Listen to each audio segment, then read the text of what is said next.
नमस्ते दोस्तों, मेरी ओर से आप सभी को जय श्री राम। हिंदू धर्म में बृहस्पतिवार व्रत कथा को बड़ा ही फलदायी माना जाता है। बृहस्पतिवार के दिन जगत पालक श्री हरि विष्णु जी की पूजा का विधान है। बृहस्पतिवार के दिन बृहस्पति देव और केले के पेड़ की पूजा करते हैं। बृहस्पतिवार व्रत कथा भगवान विष्णु को समर्पित है। बृहस्पति देव को धन, बुद्धि और शिक्षा का देवता माना जाता है। बृहस्पति देव की पूजा करने से सारी मनोकामनाएं पूरी होती है और परिवार में सुख शांति बनी रहती है। तो आइए शुरू करते हैं बृहस्पतिवार व्रत कथा। उसके पहले हमें सपोर्ट करने के लिए हमारे चैनल को सब्सक्राइब करें और मेरे वीडियो को लाइक और शेयर भी करें। बृहस्पतिवार व्रत कथा। बहुत समय पहले की बात है। भारत में एक राजा राज्य करता था। वह अति प्रतापी एवं दानी था। वह प्रतिदिन मंदिर में भगवत दर्शन करने जाता था और गुरु और ब्राह्मण की सेवा भी किया करता था। उसके द्वार से कोई भी याचक निराश नहीं लौटता था। वह प्रत्येक गुरुवार को व्रत रखता और पूजन करता था। हर दिन गरीबों की मदद करता था। परंतु ये सब बातें उसकी रानी को पसंद नहीं आती थी। वह न व्रत करती थी न किसी को एक भी पैसा दान के रूप में देती थी। वह राजा को भी ऐसा करने से रोकती थी। यह उस समय की बात है जब राजा शिकार खेलने वन को चले गए। महल में सिर्फ रानी और दासी थी। उस समय गुरु बृहस्पति साधु का रूप धारण कर राजा के दरवाजे पर भिक्षा मांगने आए। साधु ने रानी से भिक्षा मांगी तो वह कहने लगी, हे साधु महाराज, मैं इस दान पुण्य से तंग आ गई हूँ। इस काम के लिए मेरे पति देव ही बहुत है। अब आप ऐसी कृपा करें कि सारा धन नष्ट हो जाए और मैं आराम से रह सकूं। साधु का भेष रखे बृहस्पति देव ने कहा, हे देवी, तुम अति विचित्र हो। संतान और धन से कोई दुखी नहीं होता, सभी इसे चाहते हैं। पापी भी पुत्र और धन की इच्छा करता है। अगर तुम्हारे पास बहुत धन है तो भूखे मनुष्यों को भोजन कराओ, ब्राह्मणों को दान दो, प्याऊ लगवाओ, धर्मशालाएं बनवाओ, कुआं, तालाब, बावड़ी, बाग बगीचे आदि का निर्माण कराओ, निर्धनों की कुंवारी कन्याओं का विवाह कराओ, साथ ही यज्ञ आदि करो। इस प्रकार के कर्मों से आपके कुल का एवं आपका नाम लोक परलोक में प्रसिद्ध होगा एवं स्वर्ग की प्राप्ति होगी। किंतु वह मूर्ख रानी साधु की इन बातों से खुश नहीं हुई। वह बोली, हे साधु महाराज, मुझे ऐसी संपत्ति की आवश्यकता नहीं जो मेरे काम ना आए, जिसको मैं अन्य लोगों को दान दूं, जिसको रखने और संभालने में ही मेरा सारा समय नष्ट हो जाए। साधु ने रानी को समझाने का बहुत प्रयत्न किया, परंतु रानी अपनी बात पर अड़ी रही। तब साधु ने कहा, हे देवी, यदि तुम्हारी ऐसी इच्छा है तो जैसा तुम्हें बताता हूँ तुम वैसा ही करना। बृहस्पतिवार के दिन गोबर से घर को लीपना, अपने केशों को पीली मिट्टी से धोना, केशों को धोते समय स्नान करना, राजा से कहना हजामत कराए, भोजन में मांस मदिरा खाना, कपड़े धोबी के यहाँ ढूंढने डालना। इस तरह 7 बृहस्पतिवार निरंतर करने से तुम्हारा सब धन नष्ट हो जाएगा। ऐसा कहकर साधु रूपी बृहस्पति देव अंतर ध्यान हो गए। रानी ने साधु के कहे अनुसार ही भरपेट 7 बृहस्पतिवार वैसा ही करने का विचार किया। साधु के बताए अनुसार करते हुए 3 बृहस्पतिवार ही बीते थे कि उसकी समस्त धन संपत्ति नष्ट हो गई। कहे अनुसार ही भरपेट भोजन के लिए भी दोनों समय परिवार तरसने लगा तथा संसारिक भोगों से दुखी रहने लगा। इस प्रकार के अभावग्रस्त जीवन से तंग आकर एक बार राजा रानी से कहने लगा, हे रानी, तुम यहाँ पर रहो, मैं दूसरे देश को जाता हूँ। यहाँ मुझे सभी मनुष्य जानते हैं, इसलिए मैं यहाँ कोई कार्य नहीं कर सकता। इस चोरी परदेश भीख के समान है। ऐसा कहकर राजा परदेश चला गया। वहाँ जंगल से लकड़ी काट कर लाता और उन्हें शहर में बेचकर जीवन यापन करने लगा। राजा के जाने के पश्चात इधर उसके बिना रानी और दासी दुखी रहने लगी। किसी दिन भोजन मिलता तो किसी दिन जल पीकर ही रहना पड़ता। एक समय रानी और दासी को 7 दिन बिना भोजन के व्यतीत हो गए तो रानी अपनी दासी से बोली, हे दासी, यहाँ समीप ही के नगर में मेरी बहन रहती है जो बहुत धनवान है। तू उसके पास जा और 5 सेर बेजर मांग कर ले आ, जिससे कुछ समय के लिए गुजर बसर हो जाएगी। दासी उसकी बहन के पास गई। बृहस्पतिवार का दिन था। रानी की बहन उस समय ध्यान मग्न होकर पूजा कर रही थी। दासी ने रानी की बहन से कहा, हे रानी, मुझे आपके पास आपकी बहन ने भेजा है, मुझे 5 सेर बेजर दे दो। दासी ने अपनी बात अनेक बार कही, परंतु रानी की बहन ने कोई उत्तर नहीं दिया, क्योंकि वह उस समय बृहस्पतिवार की कथा सुन रही थी। रानी की बहन से जब दासी को कोई अपेक्षित उत्तर नहीं मिला तो वह अति दुखी हुई। उसे क्रोध भी बहुत आया। लौट कर वह रानी से बोली, हे रानी, आपकी बहन बहुत धनी स्त्री है, परंतु अति घमंडी भी है। छोटे लोगों से बात नहीं करती। 5 सेर बेजर देने के लिए बहुत बार कहा, परंतु उसने कोई उत्तर नहीं दिया। इस प्रकार मुझे निराश एवं खाली हाथ लौटना पड़ा। रानी बोली, हे दासी, इसमें मेरी बहन का कोई दोष नहीं। जब बुरे दिन आते हैं तब कोई सहारा नहीं देता, अपने पराये हो जाते हैं। अच्छे बुरे का ज्ञान विपत्ति में ही होता है। जो ईश्वर की इच्छा होगी वही होगा। यह सब हमारे भाग्य का दोष है। उधर पूजा समाप्त होने के पश्चात रानी की बहन ने सोचा, मेरी बहन की दासी आई थी परंतु मैंने कोई उत्तर नहीं दिया। इससे वह दुखी हुई होगी। कथा सुनकर तथा विष्णु भगवान का प्रसाद ग्रहण कर वह अपने बहन के घर गई और बोली, हे बहन, मैं बृहस्पतिवार का व्रत कर रही थी। तुम्हारी दासी आई परंतु कथा समाप्त होने से पूर्व न उठते हैं और न ही बोलते हैं, इसलिए मैं नहीं बोली। बताओ दासी किस कार्य से आई थी? रानी बोली, बहन, हमारे घर अनाज नहीं था, राजा परदेश गए हैं। वैसे तुमसे कोई बात छिपी नहीं है, इसी कारण मैंने दासी को तुम्हारे पास 5 सेर बेजा लेने के लिए भेजा था। इस पर रानी की बहन बोली, हे बहन, बृहस्पति भगवान सबको मनवांछित फल देते हैं। देखो शायद तुम्हारे घर में किसी कोने में अनाज रखा हो। यह सुनकर रानी की बहन की बातों से विस्मित दासी घर के अंदर गई तो उसे एक घड़ा बेजर का भरा मिल गया। उसे बड़ा आश्चर्य हुआ क्योंकि उसके अनुसार घर का एक एक बर्तन अंत में खाली था। उसने बाहर आकर रानी को सारा वृतांत सुनाया। दासी अपनी रानी से कहने लगी, हे रानी, देखो वैसे भी हमें जब अन्न नहीं मिलता तो वह भी व्रत के समान ही है। अगर इनसे व्रत की विधि तथा कथा पूछ ली जाए तो बृहस्पतिवार का व्रत हम भी क्या करेंगे। और फिर दासी के कहने पर रानी ने अपनी बहन से बृहस्पतिवार व्रत पूजन विधि एवं नियमों के बारे में विस्तार से पूछा। उन्होंने बताया, जब बृहस्पतिवार के व्रत में चने की दाल और मुनक्का से विष्णु भगवान का केले की जड़ में पूजन कर दीपक जलाता है, पीला भोजन करता है, पीले वस्त्र धारण करता है तथा प्रेम पूर्वक बृहस्पति भगवान की कथा सुनता है। इस प्रकार करने से गुरु भगवान उस भक्त से प्रसन्न होते हैं, धन पुत्र देते हैं, मनोवांछित मनोकामना पूर्ण करते हैं। व्रत एवं पूजन की विधि बताकर रानी की बहन अपने घर लौट गई। तत्पश्चात रानी और दासी दोनों ने निश्चय किया कि बृहस्पति देव भगवान का व्रत एवं पूजन जरूर करेंगे। 7 दिन पश्चात जब बृहस्पतिवार आया तो दोनों ने व्रत रखा। गुड़ साल में जाकर चना और गुड़ बेल लाई और उसकी दाल बनाकर केले की जड़ में विष्णु भगवान का पूजन किया। अब भोजन पीला कहाँ से आया यह सोचकर दोनों दुखी हुई, परंतु उन्होंने व्रत किया था, इससे बृहस्पति देव भगवान उससे प्रसन्न थे। एक साधारण व्यक्ति के रूप में वे 2 थालों में सुंदर पीला भोजन लेकर आए और दासी को देकर बोले, हे दासी, यह भोजन तुम्हारे और रानी के लिए है, तुम दोनों ही इसे ग्रहण करना। दासी भोजन पाकर अति प्रसन्न हुई और रानी से बोली, हे रानी, भोजन कर लो। रानी को भोजन के विषय में कुछ पता नहीं था, इसलिए वह दासी से बोली, जा तू ही भोजन कर, क्योंकि तू व्यर्थ में हमारी हंसी उड़ाती है। दासी बोली, हे रानी, एक व्यक्ति इसीलिए भोजन दे गया है। रानी बोली, वह भोजन तेरे लिए दे गया है, इससे तू ही भोजन कर। दासी ने कहा, हे रानी, वह व्यक्ति हम दोनों के लिए ही 2 थालों में भोजन देकर गया है, अतः मैं और आप दोनों साथ साथ भोजन करेंगे। दोनों ने गुरु भगवान को धन्यवाद एवं नमस्कार कर भोजन प्रारंभ किया। उसके बाद से दोनों प्रत्येक बृहस्पतिवार को गुरु भगवान का व्रत एवं पूजन करने लगी। बृहस्पति भगवान की कृपा से उन दोनों को भोजन एवं धन की कमी दूर हो गई, परंतु रानी फिर पुनः पहली प्रकार से आलस्य करने लगी। तब दासी ने कहा, हे रानी, आप पहले भी इसी प्रकार आलस्य करती थी। आपको धन संभालने एवं दान देने में कष्ट होता था, इसी कारण सभी धन नष्ट हो गया और हमारी ऐसी दुर्दशा हुई। अब गुरु भगवान की कृपा से धन मिला है तो आपको फिर आलस्य हो रहा है। बड़े कष्टों के बाद आपने धन पाया है, इसलिए आपको दान पुण्य करना चाहिए। भूखे मनुष्यों को भोजन कराओ, ब्राह्मणों को दान दो, प्याऊ लगवाओ, कुआं, तालाब, बावड़ी आदि का निर्माण कराओ, कुंवारी कन्याओं का विवाह कराओ, मंदिर पाठशाला बनवा कर दान दो, धन को शुभ कार्यों में खर्च करो, जिससे आपकी कुल का सम्मान बढ़े तथा आपको स्वर्ग प्राप्त हो एवं आपके पितृ प्रसन्न हो। दासी की बात मानकर रानी ने इसी प्रकार के सत्कर्म करने प्रारंभ किए। इस प्रकार करने से उसका काफी यश फैलने लगा। कुछ दिनों बाद एक दिन रानी और दासी आपस में विचार करने लगी, न जाने राजा किस दशा में होंगे, उनकी कोई खोज खबर नहीं है। रानी राजा की कोई खबर न पाकर उदास रहने लगी। गुरु भगवान से उन्होंने प्रार्थना की और भगवान ने रात्रि में राजा को सपने में दर्शन देकर कहा, हे राजा, उठ, तेरी रानी तुझको याद करती है, अपने देश लौट जा।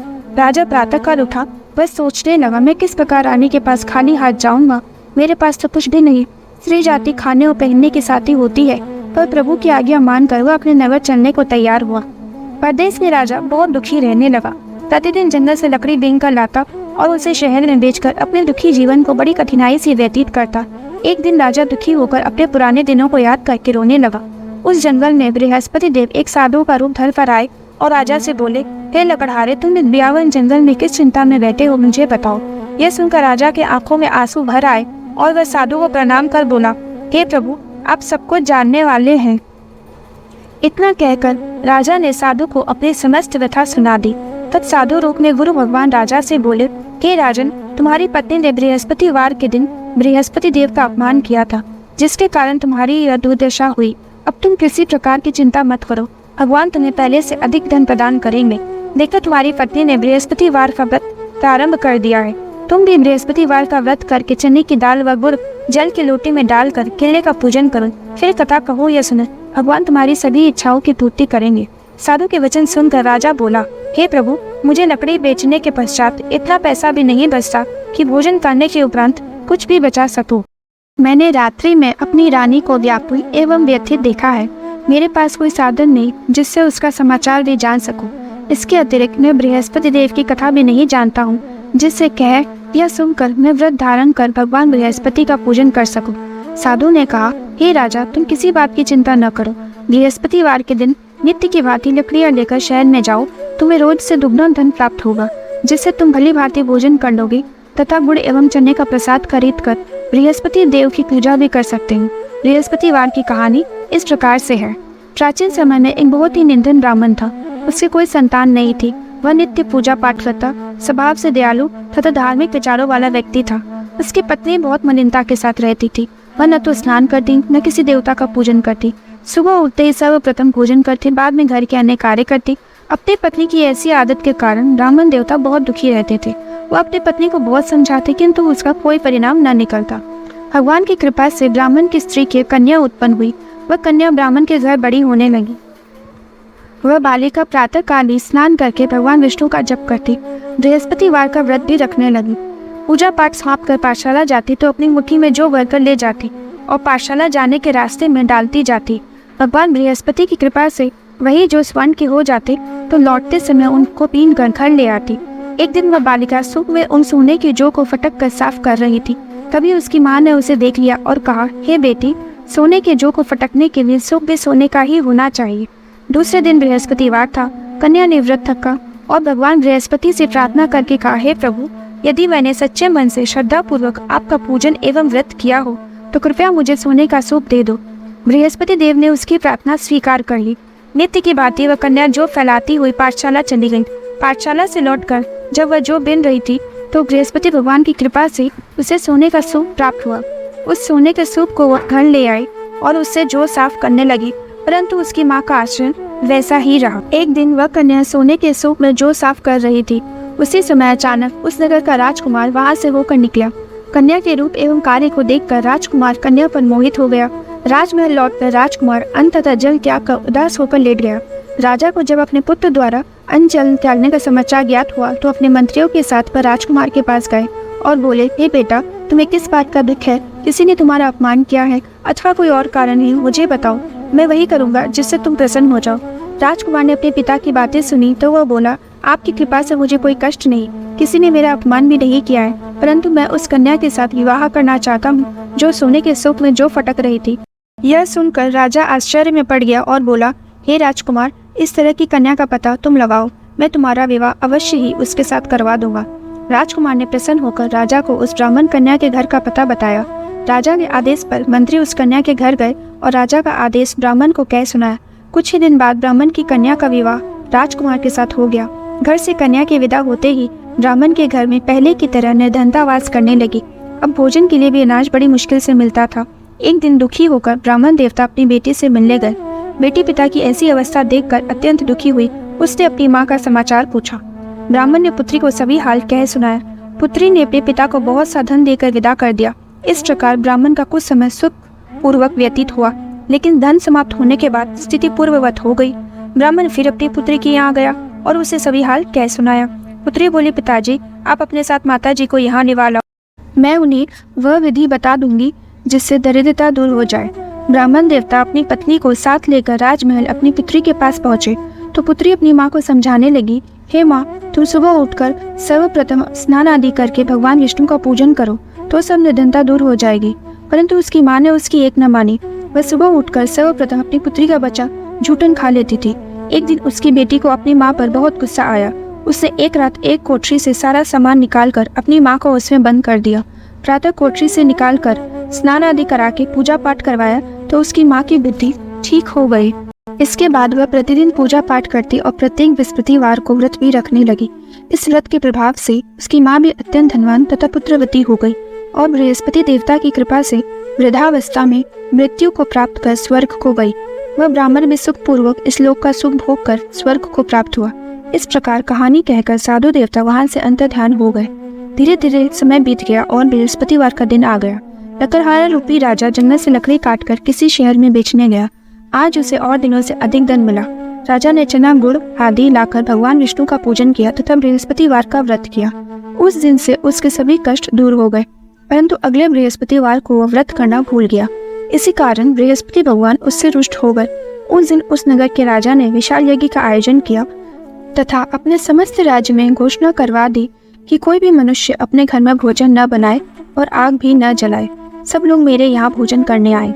जो इस आज्ञा को नहीं मानेगा उसको सूली पर लटका दिया जाएगा। राजा की आज्ञा अनुसार राज्य के सभी निवासी राजा के भोज में सम्मिलित होने गए। लकड़हारा कुछ विलंब से पहुंचा, इसलिए राजा उसको भोजन कराने अपने साथ महल में ले गए। जब राजा लकड़हारे को भोजन करा रहे थे तो रानी की दृष्टि उस खूंटी पर पड़ी जिस पर उसका 9 लाख का हार लटका था। उसे हार लटका दिखाई नहीं दिया। रानी को निश्चय हो गया कि मेरा हार इस लकड़हारे ने चुरा लिया है। उसी समय रानी की जिद पर राजा ने सैनिक बुलवाकर लकड़हारे को जेल में डलवा दिया। जेल में बंद लकड़हारा बहुत दुखी होकर विचार करने लगा, न जाने कौन से पूर्व जन्म के कुकर्म से मुझे यह दुख प्राप्त हुआ है। जेल में बंद लकड़हारा भगवान बृहस्पति को याद करने लगा। तत्काल बृहस्पति देव साधु के रूप में प्रकट हो गए और उसकी दशा देखकर कहने लगे, अरे मूर्ख, तू बृहस्पतिवार को बृहस्पति देव की कथा एवं व्रत करना भूल गया। इसी कारण तुझे दुख प्राप्त हुआ है। अब किसी प्रकार की चिंता मत कर। बृहस्पतिवार के दिन जेल के द्वार पर 4 पैसे मिलेंगे। उन पैसों से प्रसाद मंगाना, भगवान बृहस्पति का पूजन एवं कथा कहना। कथा का प्रसाद स्वयं भी ग्रहण करना और दूसरों को भी खिलाना। इस प्रकार करने से तुम्हारे सभी कष्ट दूर होंगे। अगले बृहस्पतिवार राजा को जेल के द्वार पर 4 पैसे मिले। राजा ने पूजा का सम्मान मंगवा कर कथा कही और प्रसाद बांटा।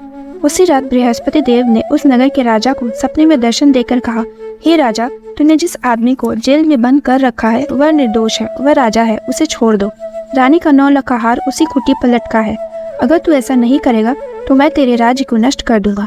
राजा सुबह उठा और खूंटी पर हार टंगा देखकर लकड़हारे को बुलाकर उसे क्षमा याचना की तथा राजा के योग्य सुंदर वस्त्र आभूषण भेंट कर उसे विदा किया।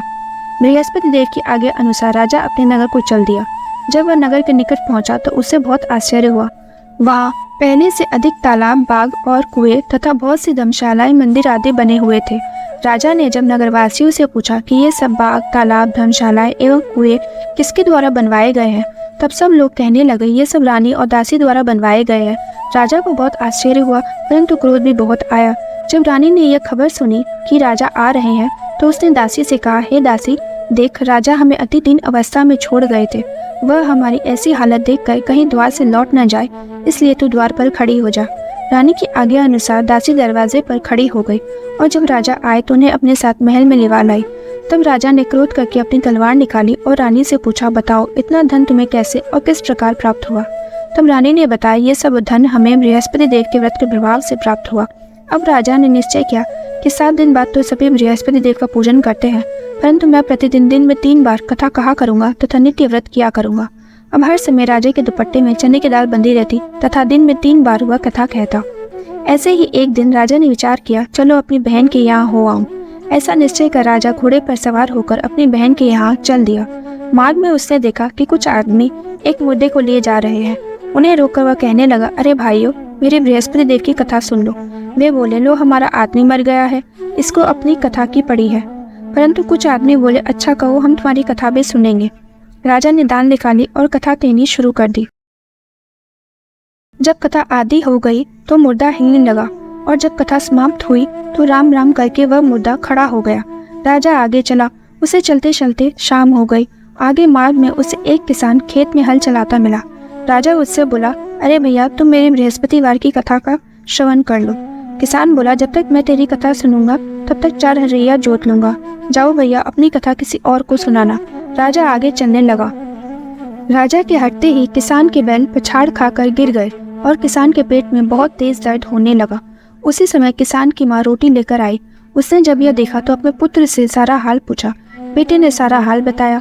किसान की माँ दौड़ी दौड़ी घोड़े पर सवार राजा के पास गई और उससे बोली, मैं तेरी कथा सुनूंगी, तू अपनी कथा मेरे खेत पर ही चलकर कहना। राजा ने लौटकर किसान के खेत पर जाकर कथा कही, जिससे सुनते ही बैल खड़े हो गए और किसान के पेट का दर्द भी बंद हो गया। और फिर राजा अपनी बहन के घर पहुंच गया। बहन ने भाई की खूब आवभगत की। दूसरे दिन सुबह राजा जागा तो उसने देखा सब लोग भोजन कर रहे हैं। राजा ने अपनी बहन से पूछा, ऐसा कोई मनुष्य है जिसने भोजन न किया हो, जो मेरी बृहस्पतिवार की कथा का श्रवण कर ले? तो बहन बोली, हे भैया, ये देश ऐसा ही है। यहाँ के लोग पहले भोजन करते हैं, बाद में कोई काम करते हैं। पड़ोस में कोई हो तो दिखाती हूँ। ऐसा कहकर बहन चली गई, परंतु उसे ऐसा व्यक्ति नहीं मिला जिससे भोजन न किया हो। वह एक कुम्हार के घर गई जिसका लड़का बीमार था। उसे यह भी पता चला कि यहाँ 3 दिन से किसी ने भोजन नहीं किया है। राजा की बहन ने अपने भाई की कथा सुनने के लिए कुम्हार से आग्रह किया तो वह तैयार हो गया। राजा ने जाकर बृहस्पतिवार की कथा कही, जिसको सुनकर कुम्हार का लड़का ठीक हो गया। अब तो राजा की हर ओर प्रशंसा होने लगी। कुछ दिन बाद एक दिन राजा ने अपनी बहन से कहा, हे बहन, मैं अपने घर जाऊंगा, तुम भी तैयार हो जाओ। राजा की बहन ने अपनी सास से अपने भाई के साथ जाने की आज्ञा मांगी। सास बोली, चली जा, परंतु अपने लड़कों को यही छोड़ जाना, क्योंकि तेरे भाई की कोई संतान नहीं होती है। बहन ने भाई से कहा, हे भैया, मैं तो चलूंगी, परंतु कोई बालक नहीं जाएगा। राजा ने कहा, जब कोई बालक साथ नहीं चलेगा तो तुम भी क्या करोगे? दुखी मन से राजा अपने नगर को लौट आया। राजा अपनी रानी से बोला, हम निर्वंशी हैं, हमारा मुंह देखने का भी धर्म नहीं है। वह उदास होकर बिना भोजन किए शैया पर लेट गया।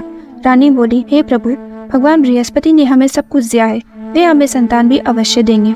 उसी रात बृहस्पति देव ने राजा को सपने में दर्शन देकर कहा, हे राजा, उठ, सभी सोच त्याग दे, तेरी रानी गर्भवती है। राजा को यह जानकर अति प्रसन्नता हुई। 90 महीने रानी के गर्भ से एक सुंदर पुत्र रूपी रत्न पैदा हुआ। तब राजा बोला, हे रानी, स्त्री बिना भोजन के रह सकती है, परंतु बिना कहे नहीं रह सकती। जब मेरी बहन आए तो तुम मुझसे कुछ मत कहना। रानी ने हाँ कर दी। और जब राजा की बहन ने यह शुभ समाचार सुना तो वह अति प्रसन्न हुई तथा बधाई लेकर अपने भाई के यहाँ आई। तभी रानी ने कहा, घोड़ा चढ़ाकर नहीं आई, गधा चढ़ी आई। राजा की बहन बोली, भाई, मैं इस प्रकार न कहती तो तुम्हें औलाद कैसे मिलती? भगवान बृहस्पति ऐसे ही हैं, जैसे जिसके मन में कामनाएं हैं सभी को पूर्ण कर मनोवांछित फल देते हैं। जो श्रद्धा पूर्वक बृहस्पतिवार का व्रत करता है एवं कथा पढ़ता है अथवा सुनता है और दूसरों को सुनाता है, बृहस्पति देव उसकी सभी मनोकामना पूर्ण करते हैं। बृहस्पति देव उनकी सदैव रक्षा करते हैं। जो श्रद्धा एवं संपूर्ण आदर भाव से बृहस्पति देव का पूजन एवं सच्चे दिल से व्रत करते हैं, उनकी सभी मनोकामनाएं पूर्ण होती है।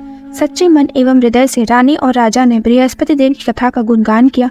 उनकी सभी इच्छाएं बृहस्पति देव ने पूरी की।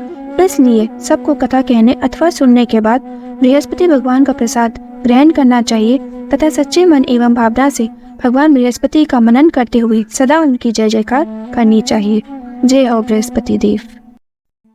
उम्मीद करती हूँ आपको मेरा ये वीडियो पसंद आया होगा। धन्यवाद।